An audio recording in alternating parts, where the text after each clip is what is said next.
वो कम्युनिस्ट हैं, तो हिंदुस्तान के लेफ्टिस्ट हैं, वो खुद ही खत्म हो चुके हैं। परसों मैं एक चैनल पे बोल रहा था कि पूरे कांग्रेस पार्टी पे लेफ्टिस्ट अप्रोच भर गया, हावी हो गया। आदरणीय राहुल जी के आसपास भी बड़े पैमाने पर लेफ्टिस्ट लोग, ये लेफ्टिस्ट हो सकते हैं जो अयोध्या में अगर रामलला विराजमान हो रहे हैं तो उनका सिरे से विरोध करेंगे। सिर्फ लेफ्टिस्ट ऐसा सोचता है, क्योंकि उनके जो प्रवर्तक थे विचारधारा के, कार्ल मार्क्स, वो कहते थे धर्म अफीम है, धर्म का विरोध करते थे। तो वो धर्म के अस्तित्व में विश्वास नहीं करते, धर्म की आस्था में विश्वास नहीं करते। कई लोगों को रामलला विराजमान का जो एक कार्यक्रम था, राम मंदिर का भव्य उद्घाटन था, उसके लिए बुलाया गया था और सब लोग सरकार से या बीजेपी से सहमत हों ऐसा नहीं था, लेकिन सभी लोगों ने बड़े प्यार से, सम्मान से कहा कि साहब धन्यवाद, आपकी चिट्ठी मिली, आज अभी फुर्सत नहीं है, बाद में कभी हम आ जाएंगे। लेकिन किसी ने भी उस पूरे आयोजन, पूरे उत्सव के ऊपर सवाल नहीं उठाया। अकेला कांग्रेस पार्टी की चिट्ठी है जो कहती है कि नहीं, ये भारतीय जनता पार्टी का प्रचार है,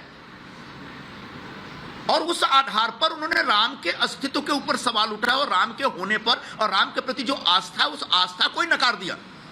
बाद में बड़ी फजीहत हुई और उसके बाद 3-4 दिनों तक कांग्रेस पार्टी के प्रवक्ता उसके ऊपर जवाब देते रहे। यह लेफ्टिस्ट अप्रोच था, लेफ्टिस्ट प्रभाव था, यह कम्युनिस्टों का प्रभाव था कांग्रेस पार्टी। आज हालात यह है कि यह हिंदुस्तान पूरी तरह से धार्मिक हो गया है। पहले जो लोग बड़े बड़े उद्योगपति, बड़े बड़े क्रिकेटर, बड़े बड़े फिल्मकार मंदिरों में जाने से कतराते थे या मंदिरों में जाते हुए दिखने से कतराते थे, आज गर्व से जाते हैं।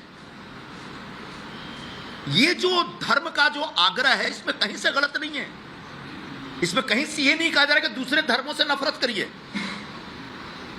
बाकी धर्म के लोग भी उतना ही अपने धर्म के प्रति आग्रह रखते हैं, लेकिन यहां पर जो नेहरूवियन सेकुलरिज्म था, उसने कहीं न कहीं लोगों को, हिंदू धर्म को मुख्य धारा से बाहर कर दिया था। और हिंदू धर्म में आस्था रखना मतलब कोई गुनाह है या ब्लास्फेमी जैसा है, धर्मद्रोह है, इस प्रकार की एक भूमिका बन गई थी।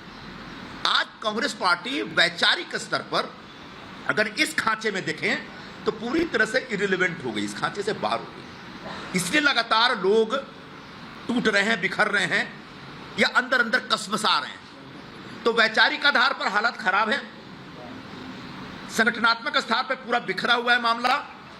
जो मुद्दे उठाए जा रहे हैं, उन मुद्दों के प्रति कोई कमिटमेंट नहीं दिखता। सुबह कुछ बयान, शाम को कुछ बयान।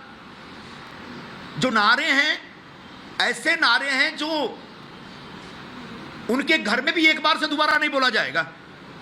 न्याय का हक मिलने तक कितनी बार कोई बोल सकता है, कोई नारा है, और ये नारा लेकर के हम लोग निकल गए।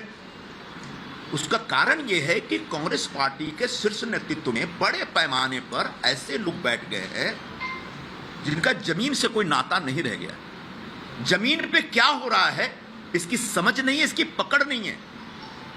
आधे से ज्यादा लोग तो आउटडेटेड हो चुके हैं, स्क्रैप मटेरियल है वो। ऐसे लोगों के हाथ में कांग्रेस की कमान है, तभी संजय निरुपम जो बोल रहे हैं उसको सुनने वाला कोई नहीं है वहां पे, और उसका नतीजा कल निकला और आज आपके सामने हूं। तो ऐसी कांग्रेस स्वीकार करने के लिए तैयार हो जाइए कि शिवसेना के सामने आपने पूरी तरह से सरेंडर कर दिया है। मुझे यह भी पता है कि जब मैं खिचड़ी चोर का मुद्दा शुरू किया और शिवसेना पर जोरदार हमला किया, तो जो बची खुची सेना के प्रमुख हैं उन्होंने जोरदार दबाव डाला दिल्ली में कि अब तो संजय निरुपम को निकालिए आप। दूसरी पार्टी के नेताओं के कहने पर आप अपनी पार्टी के नेताओं को निकाल रहे हैं। ऐसे कांग्रेस पार्टी चलेगी और बचेगी आने वाले दिनों में? यह एक बड़ा प्रश्न है और जिसका जवाब मेरे पास है, आगे भविष्य नहीं है।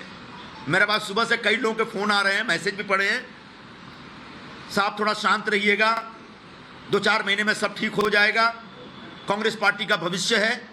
और मैं कह रहा हूं कांग्रेस पार्टी का अब कोई भविष्य नहीं। कांग्रेस पार्टी अब इतिहास जमा हो चुकी है। कांग्रेस पार्टी में कुछ कुछ पॉकेट्स रहेंगे, जैसे ब्रिटेन में जाएंगे तो लिबडेम पार्टी है, एक लिबरल डेमोक्रेटिक पार्टी है, उसके भी 2-4 एमपी चुन के आते रहते हैं।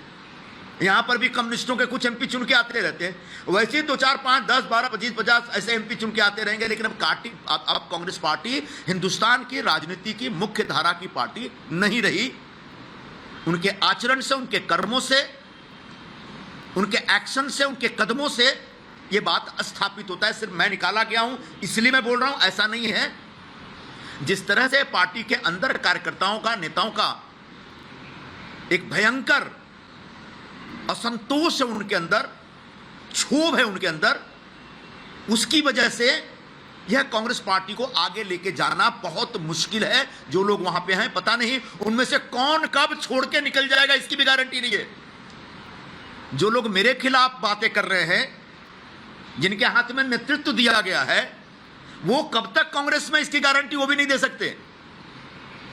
और आज जब ऐसी पार्टी जिसका पूरा गांव उजड़ गया है, उसके प्रधान के अंदर आप एक अहंकार देख रहे हैं, भयंकर अहंकार है। आज भी उजड़े हुए गांव के प्रधान का अहंकार। जब मैंने पिछले हफ्ते अनाउंसमेंट की तो महाराष्ट्र प्रदेश के जो प्रमुख हैं वो कहते हैं कि मी आला, आमी आला, भीखपन घालत नहीं, मतलब हम इसको भीख भी नहीं देते, इसको जाना है जाओ, we don't care.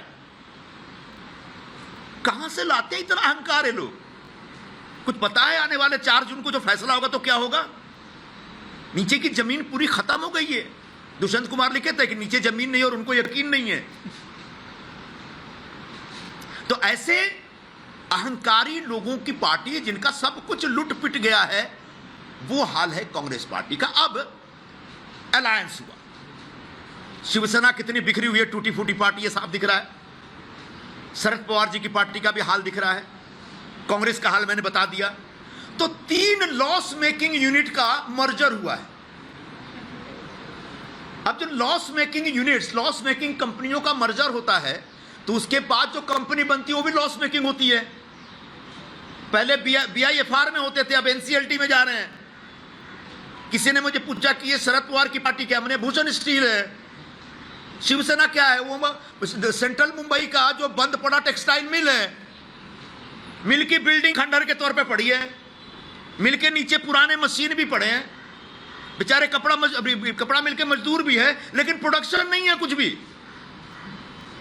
Congress party का हाल क्या है? बिहार के चीनी मिल की तरह है, गौरवपूर्ण अतीत है। बिहार में जाएंगे, छपरा में जाएंगे, सारण में जाएंगे, सोनपुर में जाएंगे, लोग बोलेंगे कि जबरदस्त यहां पे ये शुगर मिल हुआ करता था, बड़ी बड़ी बिल्डिंगें हैं, खंडहर हो चुका है। तो एक खंडहर हो चुकी पार्टी, एक खंडहर हो चुका मिल, बंद पड़ा हुआ टेक्सटाइल मिल, और भूषण स्टील की तरह NCLT में बिका हुआ एक तीसरी पार्टी। तो ऐसी 3 पार्टियों के सम्मेलन की वजह से, और 3 पार्टियों की हालत क्या होता है, जब एक कंपनी जब बंद होती है ना, तो छीना झपटी चलती है।